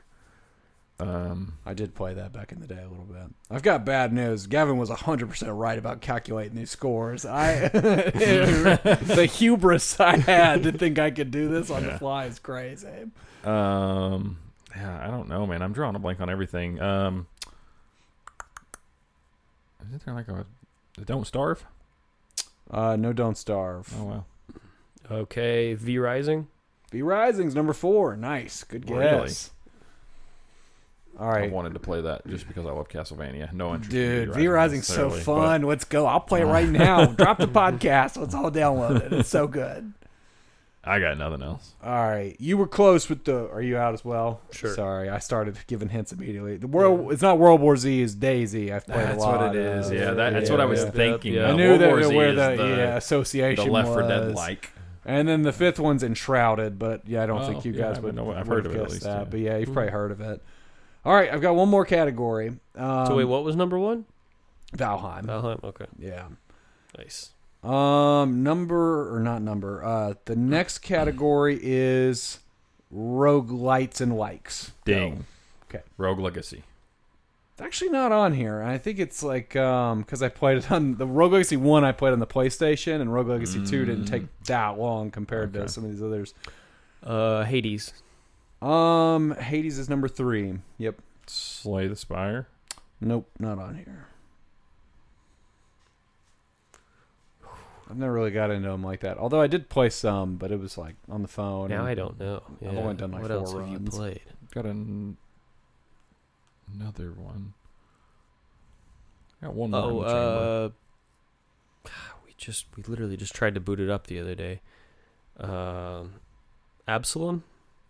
Oh, yeah, no, it's not on the list. I haven't played a ton. I've only played a few runs of it, but it is. I did see it way down in the list when I was looking. Dead Cells. I've never actually played Dead Cells. Oh, okay. Shit, man. Those are the big ones. No, that you've played on console. Let's see. Yeah, it's unfortunate. If I'd spent more time. I don't think this is a big genre for you, is it? I've played a lot of hours in some of these games, but Because my next guess, I know you've about- only played on console, I think. Balatro? Balatro's on there. Yeah. Okay.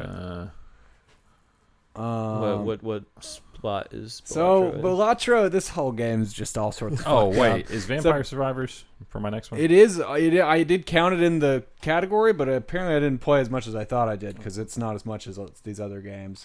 Balatro's numbers got messed up, and I think I left it running on like the Steam Deck or something. 'Cause Give it to me, it's baby. my I'll number take it. one At roguelike. 99%. 4,000 hours. 245 hours of Balatro. I left it because I didn't want to tamper, but like I did play a lot of Balatro. I do think it belongs on the list regardless. Yeah. So. Every time I walk by Ryan's office, I hear, don't. Don't. All right, you got any others, Matt? Okay, No, I Gavin. don't think so. Let me think. There's Hades 3. 2? No, but I did play some. There's 3 more on the list, and I think you could get several of them, honestly. But I mean, they're can not I obscure. can shoot 2 guesses at you. Sure, give me a guess. Arc Raiders. No Arc Raiders. And my other one, I'm 90% sure you bought it on PlayStation. I don't know. Go ahead. Unless Gavin's got one. Returnal? Not Returnal. Night Rain. That's what you were. Not Night Rain. That's Yeah, what I I was- did buy that on PlayStation. Yeah. All right. Oh, we're still thinking. I like it. Chew on it. No, there's another one. There's 2 of them. There's one of them that you should know for sure, Matt. And then there's there's one that's very popular or was very popular back in the day that I think. I think the other one is the other one that is around Arc Raiders. It's your guess, so go for it. Like, it's another one that's around that same time. It came out right before or whatever, but I can't think of it. I got nothing. All right, I'm tapped. All right. The other ones are Don't Starve Together, Wait. which is the one I was saying, Matt. What category is this? Roguelites and roguelikes. Is that more that than it is survival? The other category? I would say so. But yeah, it is a survival crafter. Yeah. But it doesn't crack the survival crafting list hours-wise anyways. So if it was... I didn't really consider the category as mutually exclusive like that, I guess. But it doesn't... I mean, yeah, that's fair. The hour-wise, it's 42, and the lowest Enshrouded is sitting at like 60. So... Enter the Gungeon I is. don't know if I've ever heard you talk about that. I've heard of that game, but I remember you talk about it. Yeah. Yeah, I liked it a lot. And then Mega Bonk is actually pretty high on there. I kind of want to buy that and play that one myself. You have played it, or you haven't? No, I haven't. It's like, the Vampire Survivor but 3D, and it's very fun. With bonking. Played it a lot. You're bonking a lot. Nice. All right. I don't have anything calculated. It's Ryan really is bad. disgusted We're with gonna how have to little take we a quick paid podcast attention break, or during I'm his, just gonna have to go off vibes and give somebody the win because it's gonna take too long. How about we played a game? It was fun. It was fun. I'll calculate later, and I'll tell you next week Yeah. because I don't want to sit here and do this. And I'll throw out an apology to the listeners for me thinking I could do that on the fly. But that was Playtime Panic. Thank you for coming. Better than having no confidence in yourself. Speaking of confident, I'm confident that Gavin has a game for us to talk about during the backlog section. Oh, Hit us yeah. with it. Okay. I said it was going to be a game time decision. So, all right. Given that a sequel is about to drop very soon, and I know at least one person in this room has very strong opinions about this franchise, I'm going to go with Control. Because I really want to be talked into playing Control. Because, people talk about how cool it is, and, apparently you can get all these powers. But all I know is I played for, an hour and a half, which is what I consider, my amount of, this is your time to hook me, period. And it just didn't. It was just, I had no idea what was going on, which is fine. I don't mind being dropped into something, but it just seemed so obscure. There's something at the end of, the house of... what was it called? The Last House. Yeah. And you're you're in this, and there's all this wonky shit going on. I don't remember. It's been a couple years now, but I didn't feel very satisfied with that. Maybe if I kept playing more, I would engage more with the lore and the world. But also it felt like the combat was pretty minimal in the first, I guess, hour and a half. But people say it gets better. I think this is one of those things, though, for you specifically, that there becomes this hard point because your hook me window is so small, even with games that put a lot of narrative in, that there's probably a lot of games we could run into where that hour and a half threshold is just taken up by opening cutscenes and the tutorialization of introducing you to worlds and weaponry and stuff, because I don't 2 hours might get you to where you have 2 weapons in the service weapon that transform in maybe 2 powers. Do you remember where you were? What you were? Yeah, I was I got to the end of the first mission or something, and that's when you meet some guy, and he's oh yeah, this is the what'd you say, the house of the last house or whatever, and it'll all make sense later or whatever. That was the last house, right? That was basically it. I don't know. That didn't sound quite right. I mean, I know it's the building's me, the Federal Bureau of Control. Yeah, but there is a term for it, and it is something house or the something house. It might be the last house. I'm looking it up real quick, but oldest house. That's what it is. Jesus. Oldest. Should know that. So, and then I want to pull on one thing that you said. It might have been last week or something. And it's something to keep in mind is as long as you're okay with the confusion. You made the comment, think we're joking about a horror movie podcast, right? Yeah. And you made the comment about how you feel about stuff like Twin Peaks that even the writers don't know what the hell they were doing. Right. It's the same thing. Sam Lake, the main writer of a lot of Remedy's joints, is hyper inspired by I see. Twin Peaks and that type of literature, film, movies, the David Lynch style of storytelling. Right. Of just the very obscure, the liminal space, Very kind of that weird thing. I yeah. haven't seen the back rooms, but the way some of that stuff that happens in that movie of you have to kind of make your own, kind of try to piece things together, but you also get to just kind of make your own decisions about the way certain things end and are and implied.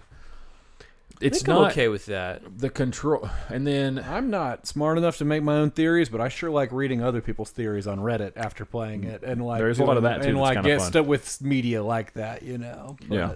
I'm okay with leaving blanks and stuff, and I won't know, or I'm supposed to fill it in with my imagination or YouTube videos, or it'll truly never get answered in these cases. Well, so keep that in I think mind. that's fair too. It's just more I really hate the but then what if there was another dimension? And then what if all of this was actually a dream? And just like, I felt like that's what was happening with Twin Peaks. So like the first season was actually, I was very hooked, really enjoyed it. But then like or I don't know if season is the right measurement. Doesn't that only have 2 seasons or something like that?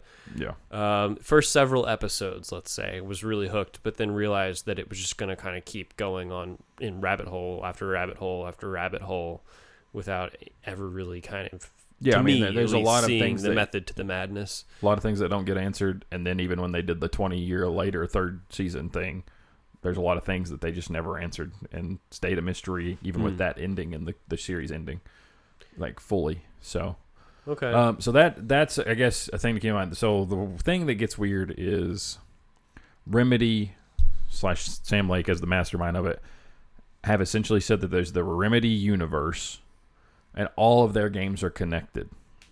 The reason that becomes one major problem is they don't own all of their freaking IP because of like keeping a studio afloat. So, for example, they did like a racing game or a demolition derby game, and then everything else, like Max Payne 1 and 2 is where it started. Okay. They don't own the IP to Max Payne. Rockstar owns that. So, Max Payne's not who's in their universe. Who's in their universe is Alex Casey, who is Max Payne. He would be Max Payne still if they own that IP. The only reason he's not is just because they don't own it. That is the only reason. Where does Alan Wake come in? Alan Wake is the writer, and his successful novel series are the Alex Casey books. They would be the Max Payne books. Oh, okay. About a hard-boiled cop in New York. Right. Quantum Break was an Xbox exclusive game about like all the time travel shit. There's a character that comes around and back and forth and some things in all of these games tied to all of the time manipulation stuff. They're portrayed and acted by the same characters that played them in like Quantum Break and stuff, but they're not the same. They're not named the same because they don't own that IP. So that's where things get really messy. Then Alan Wake, there's things with Alan Wake that tie to Control. And then there's even more that happens in Control 2. So it's like, and then the Control DLC is actually an Alan Wake DLC in a way. Isn't it called the Alan Wake? It's called AWE, and everybody's like, is this called like the Alan Wake? I thought it was Experiment or actually something? called the Alan Wake Experience. or something. Expansion is what it was. Yeah. Huh.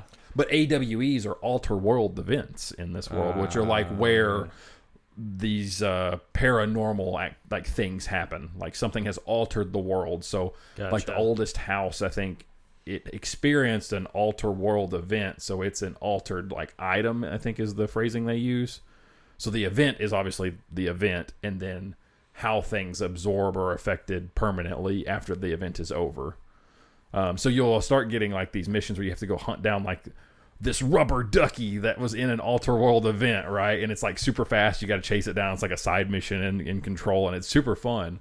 But it's like an altered item. I actually I don't play a lot of like side story stuff like that, and I like hunted down like every single one of them because they were super fun and like unique and zany. And they were very and, unique. Like, yeah, it was like you're saying, like somewhere in the oldest house there'll be some weird contaminated item, and like I thought it was like pretty good environmental storytelling a lot of the time with like how it went down or what went wrong or them trying to contain it. Like I don't.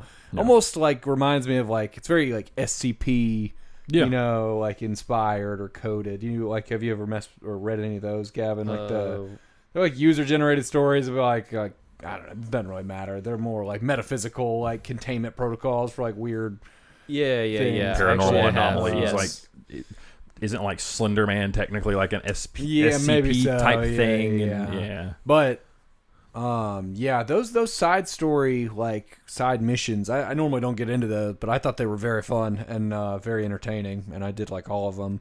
I will say in Control's Corner as well, very short game to beat and get through and everything. It's 100%ing it's probably less than 30 hours. Like everything. I think to beat the story and do all the side content I did was like 11 hours or something like that. It's like not a lot. I don't know. Yeah. And, so was it the environment and the environmental storytelling that was motivating you to want to do all this side content, or was it the actual gameplay, or both? It's a mix of both, because like just navigating the world is very fun after you get some powers and stuff. I feel Yeah, I think that's the thing. I think the gameplay pops off with like the third person shooting on top of like using different powers to have to use them specifically to hurt things or to float or dodge. But there's also, you're not shoehorned into, you have 5 powers. This enemy's blue, so you have to use the power that hurts the blue.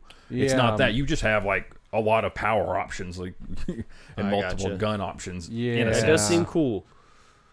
Yeah, I think it was a little both. I mean, the world is cool, or I guess the building. There is the hardest thing right now is there is a moment in the last 2 hours of that game that is like, I would be probably more shocked about anything if it wasn't like hyped as hell for you. That happens. You have to know what I'm talking about, because it's a thing they do in all of their games in some form or fashion. They just did it sooner in Alan Wake and in Alan Wake 2, actually. Yeah, did we talk about it before? I don't want to spoil anything. Did we mention the name of that? It's music related. The segment? Yeah. You know, absolutely. Oh, like the rock concert in Alan Wake? Yeah, but they do different flavors of all of this type of stuff. Yeah, it's very different than that, but it's like definitely the coolest part of the game. It's great. I mean, it's the coolest part of the insane. entire game, and it almost doesn't make the whole game, but God, it's very cool. I don't know. It tops. It is even as much fanfare as the Alan Wake 2 part of that like thing of in that realm got. The Control one is still the best one. But that's the thing. I feel like the gameplay's good. I mean, the story is obtuse. The environments do kind of start to get varied as you get to explore more. It's got like that brutalist architecture kind of the start, or it is very much like an office building, and then you start like running into just like where things are crazy. There's like the whole mold outbreak in certain areas. The architecture starts getting like hyper brutalized, where it's just the metal pillars and all of that stuff. Yeah, I don't really remember all the different environments, but I remember enjoying exploring it. It almost felt kind of like where like the world is its own character kind of deal with like Metroidvanias or something. You start getting really accustomed to the areas you're going to and like getting to recognize the different telltale signs of different parts and it all looping together and everything. I don't know. It's pretty cool. It's pretty cool. You guys are selling it pretty well, I'll be honest with you. Reading the files also, I think they're very well written and interesting. A lot of like the just files you can pick up, but they're not like you have to do it if that's not your flavor of the week. I think where it becomes weird is like, you didn't play Alan Wake 2, right? To completion? I played only the first one. You did finish it, though? I did finish Oh, okay. Alan Wake Then, 1, yeah. And yes. so, like, there is a treat of specifically in one area. Technically, you don't have to go to it, though. It's the area. When you're in that area, you have to go to the main area, but you don't have to get up to where it triggers the thing that is Alan Wake related. But then the DLC is actually tied to, like, that Alan Wake, or the AWE is tied hyper directly to something that happens in Alan Wake that is never addressed, and they address it essentially through this game. And it does add another gameplay element of having to use the light and shine the darkness away even. Wow, okay. Yeah. So, and that's like an additional, like, it's a 2-hour DLC. It's not a crazy big. I didn't play the DLC, so I gotcha. can't speak to them. I didn't know it was 2 hours, though. That's short. Yeah. It's short. That's probably annoying if you bought it at full price, but that kind of hypes me up. I'm like, oh, I should pick that up and just play it real quick. If it's only 2 hours, like, might as well. Creepy as shit, too. Really? Nice. Cool. Yeah. That's pretty creepy. So, but yeah, and I think the game's well acted. There's the weird stuff of like, you've clearly met the janitor and what you said, like how he just like is rambling nonsense. It's all like Finnish nonsense that we shouldn't know as like southern bred fellas. Yeah, I really thought the janitor was a cool. Apparently my phone. Where you let that thing spy on you all the time? Brand, it's over, boys. They're gonna break in now. It's all over. But yeah, so that's the only caveat is like, yeah, I don't know if you're at a point where you feel like you would need to restart it. Oh, definitely. But you probably need to give it like 3 hours. I feel like, which kind of even pushes on like that limit I have. I just am It's so a weekend kind of affair. Yeah, I'm not doing that after work, but. I think I literally beat it in like a day or two. Like, and I don't ever do that with games, but it's kind of like a binge game for me. It's like very fun to get caught up in it, and you're like, oh my god, what's over here? That can't be blah, blah, blah. I will say, like, once you get the controls down, kind of there's one there, right? Yeah. it's nice and fun and plays well and it's got good gameplay and this, that, and the other, but it would be a hard one if you're playing like multiple games to like put it down for like a week and come back. I feel like I would have like a controller like finger stroke. I mean, it's a third-person shooter, so like shooting the guns one thing, but like, you know, switching from power to power and all that stuff. I wonder if I should wait right until like 2 weeks before Resonant is about to drop. That's not a bad idea, honestly. So, it's not a bad idea. And this is just more like Hyper Remedy fan. Don't you go tell me I have to play 6 different games. I'm not going to tell you got to play 6 different games. Read a comic book that's out of print and find a anime series from the 90s. We don't have to spend too much time. I could walk you through in 10 minutes the Max Payne ties. I could probably wrap it up in 10 to 15 minutes the Quantum Break ties. I do think before playing Control Resonant, everyone should have. I think you should have at least played Alan Wake 1, Control, Alan Wake 2. Yeah. There are things in Alan Wake 2 that are then vice versa tied back. And questions that you will have that you're going to kind of want. That I'm excited about the questions I have coming out of Alan Wake 2 go more than I am the world of Control going into Control 2 / Control Resonant. Well, got a copy of Alan Wake 2 laying around you want to let me borrow? Yeah, I think I've got it digitally, physically, and a sealed version of it on Xbox. 'Cause I've heard great things. That's crazy. I've heard a lot of people like it even more than the first game. So. Oh yeah. Now if Resident Evil 2 though was giving you some heebie-jeebies, it definitely is going to fuck you up. The first game didn't scare me. It was just it felt very lighthearted. Honestly, Alan Wake 2 is much scarier. Really? Like right off the rip, it's like way scarier. It is a survival horror game at its core. Well, that's kind of fun. The first like 30 minutes of Alan Wake 2 are like, we're diving into something intense. What have I done? We are. This is very intense.